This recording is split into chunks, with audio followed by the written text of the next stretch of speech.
Adɔfoɔ ne asomfoɔ ne asɔre akuakuo nyinaa, nkramofoɔ, abosonsomfoɔ a yɛn nyinaa yɛahyia mu wɔ platform a yɛfrɛ no Facebook so. Yɛde nkransɛm ne nsɛmpa nenam. Ɛno nti sɛ woto sɛ nsɛm bi rekɔ so a na wasɔm bi, na wɔn nso wode abɔ wo bra. Ɛyɛ prayer request team na mo ne yɛn adi ahyia yi. Yɛfa akwanya bebree so bɔ mpaeɛ kyerɛ wiase afa no nyinaa. COVID-19 mu ne ɔhaw ne amane a yɛnam mu no, ɛna mpanyinfoɔ asiesie platform de asi hɔ sɛ, obi biara a ɔretwa mu no, ɔmfa n'ani na ɔmfa n'aso na ɔmfa ne kra nti asɛm yi bi. Ɛno nti sɛ woretwa mu akɔ wo fie a, woto sɛ prayer request team ɛrebɔ dawura a, na wagyina hɔ na watie bi. Na Awurade bɛfa so agye wo. Aseda nka Awurade ne din. Momma yɛmmɔ mpaeɛ. Yɛda wase Onyame tumfoɔ, ka yɛn ho na hyira yɛn wɔ Yesu din mu nti. Amen. Anɔpa yi yɛne wo bɛdi nkɔmmɔ bebree. Na ansa na yɛbɛdi nkɔmmɔ no, ɛyɛ mpaebɔ nkɔmmɔ. Ɛno nti fa wo kra, w'adwene ne onipadua no nyinaa fadie akyire wɔ mmerɛ a woretwa mu akɔ wo fie. Adɔfoɔ, momma yɛntie bibi wɔ Twerɛsɛm mu. Ɛyɛ nwoma a ɛno ne yɛn guidelines a yɛde nante wɔ wiase bɔne esum mu.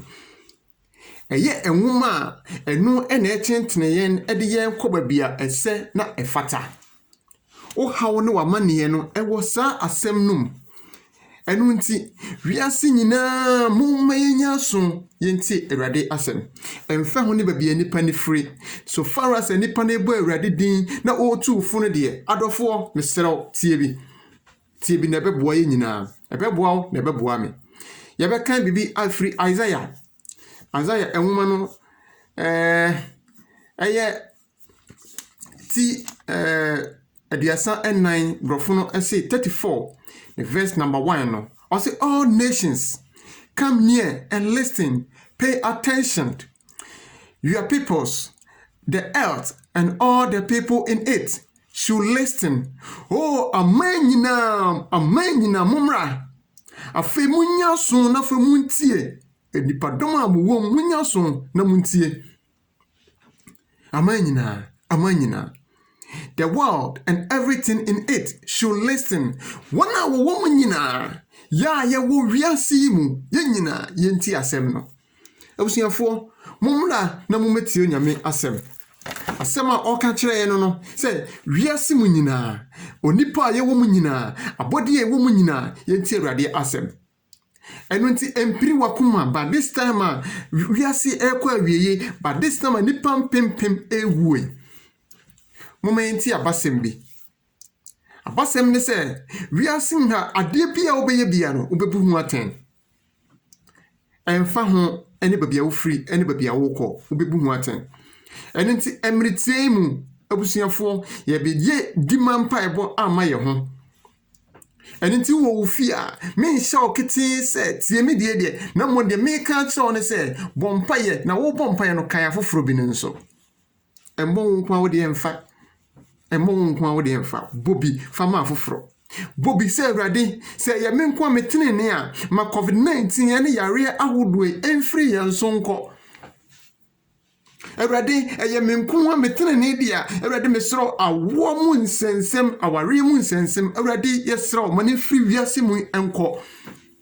Na sɛ Kristoni, meka kyerɛ sɛ wobɛyɛ Kristoni a ɔhaw ne amane ne de ɛbɛba. Because Kristo mu ne yɛni n'akyi enya mansions, yɛni n'akyi enya sikapudo bi, adom no ɛdɔɔ so a ne wanya bi. Ɛno nti anɔpɛ yɛbɛbɔ mpaeɛ. Yɛdi kan no, wo ne me mmɔ mpaeɛ, ɛmfa aman ahodoɔ ɛnhyɛ Awurade nsa. Wowie a di m'akyi, yɛmmɔ mpaeɛ, ɛmfa mpanyinfoɔ, aman mpanyinfoɔ te sɛ president, vice president, ministers, afei MPs, ɛntoatoa so a ɛmɛduru nkutua no mu. Afei wowie a, unua bi a ɔte bɛn wo no. O ka kyerɛ ne sɛ Awurade dɔ no. Ɛno nti ɔno nso yɛkae ne mpaebom. Nyame adɔfoɔ, mesrɛ mo yɛde gyidie ene ɛyɛ adwuma ɛno nti babia wo bia no ɛmfa ho ne babia nipa no ɛwɔ ne tibia ene ne owo mu ne ahia ne sɛ ɔbɔ Awurade nsɛm ho dawuro na mmom otie Awurade asɛm na ɛno ene ɛyɛ nkwagye no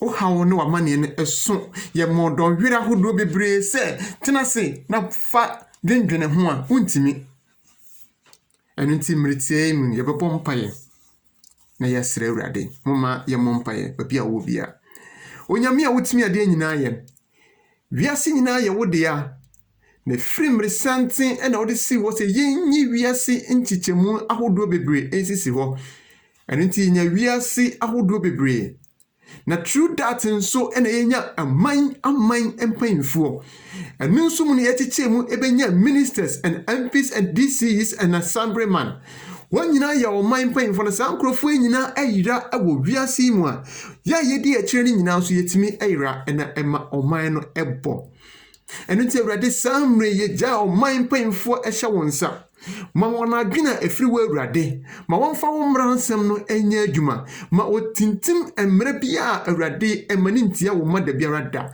na emeye ohaw ne amane obronsam adwen a wo madwendwen ede ohaw ne amane abre nyame made o Jesus yetwam o Yesu Kristo din mu onyame a oboso ne asase woni tumi nyina awura enu nti so obronsam bi ebetwetwe ne ho obronsam bi betwetwe onipa bi obronsam bi de ne nsa befa obi so na enam so ama omampanyini bi kan sembia be ma ne man agigade a Awurade Yesu yesro sa oblonsa no bono hwefo man kan nyina ho efiri atifi kosi apoe anafo ene atoye yesro amampanfo hye wonsa kowomwa na boa won wo Yesu Kristo dimunti amen yabekoso abompaye ene aware sem aye problem ene covid-19 aye problem ye kanamienu abom ne yasre Awurade moma ye mompaye onyame a wutimi ade nyina ye Nazareth nyankopon Awurade samne jai awarefo hye wonsa de na aware agija papa siesie ma no de eye oba no na amantiase enye adwuma Awurade fa wonsa ka oba na akoma de ye be ma no so na akoma aye ne den na ono nso anti niema bi ase papa mesrew yesrew prayer request for nyina esrew se fa wonsa ka sa be ma no na Awurade ono nso na akoma emrefo ebia ne be ma na ehia odofo fronti amane ote ho no omunu krase oye nipa ajapa therefore mesrew wo si de yaka bom no ma yentitim ma be ma ne nkai sa asemi na ontimi engina no so no onsamrafi ebia na oba bi nso akohia obi a ofiri se osombo chen ne kunu eni nti onfa ni die ese enfa mane kunu oteti be ma no ajapa therefore mesrew oba akro fa wonsa ka no na ono nso ensan mrafi wiasi ayedren pandemic covid yim Awurade enne akasefo kra ewu wona watimi anya sika sisi mansions ewu na ye papa hwea kwa ye deda mpopadan mu nsu ye be ye den wona wo sika mpempen se yare bi nya wona enka wonya wona yare sampo na ekoi na ya samre ye nika pre palakra ye ntimi ntobi no Awurade yesrew hu ye mobo papa twe free yare mu senka be ye mpa ye nhyew nanso enkama bosumi enkwa wieye ana afi enkwa wie ne yare atu ayira afiri wiase nyina na ma oma Awurade wo so wo no ehu afiri wo mu no watimi anya gidi e de aso wo onyame defo yesrew kan ye nyina ho na boye ho ban efiri covid-19 mu afi mija ankrankra nyina hye wonsa asofo ahodo a wo wiase afa na nyina malam ahodo a wo wiase afa na nyina limam ahodo a wo wiase afa na nyina ye ma ahodo a wo wiase afa na nyina ye nananom ye fiefo ye ja obi bia hye wonsa adropai ye srew se ba bibia obi a wo se ya no po se ya wie se ya nwumira otemenka no Awurade oteti na osu afre wa papa Yesu mesrew hwe wontra ban mu na gye no Awurade so far as all people within the oh Lord Jesus Christ please heal the person for us ayare for shawonsa Awurade yare nti obi ntimi nko no waba yare ama obi ajeja yare ama obi apo yare ama nipa kansama ensemfata Awurade yesrew ko wonyina emwa na se wonyare ye ni tintini bi aka se ne yakane oma ya peta wei agu anim We miss it like a sand and water. We can never separate it. So you are the one who can separate it for us. So please, God, separate it for us. Lead us. Let us see the shine of you.